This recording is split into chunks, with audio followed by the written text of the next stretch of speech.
Gandang gabi, bayan. Ngayong gabi, kami muling makikiusap sa mga matatakutin na huwag munang manood sa ating episode o kaya'y sama-sama kayong manood sapagkat hindi lamang kwento ng multo, taong itim, kapre at white lady at iba pang maligno ang sasa inyo, makalipasan patalastas. Ako ang magpapakilabot sa'yo. Ako ang pugot, ang walang ulo na nilalang na gumagala sa mga bundok ng Cordillera. Isinumpa akong maglakbay ng walang kapayapaan, naghahanap ng ulo na maaaring maging akin. Minsan akong bayani, ngunit sa kasawiang palad, nawalan ng ulo sa isang malagim na labanan. Sa gabi, nilalakbay ko ang mga landas na ito.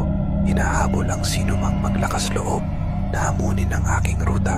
Kung makita mo ako, huwag tumakbo, huwag huminga, huwag kumurap.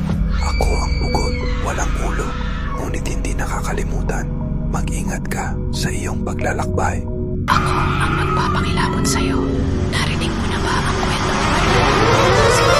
Dating OFW na bumalik sa kanyang tahanan, dala ang isang madilim na lihim. Sa kanyang pagbabalik, may dala siyang kakaibang sakit na nakuha sa ibang bansa. Sa isang bangungot na gabi, nawala sa katinuan si Maria at nagawa niyang pagsasaksakin ang kanyang mga mahal sa buhay. Pinaniniwalaan ng mga taga-baryo na nagiging aswang siya tuwing gabi, naghahanap ng mga biktima upang bawiin ang kanyang uhaw sa dugo. Marami ang nagsasabi na nakita nila si Maria. May dala-dalang itak, ang mga matay pulang-pula sa galit.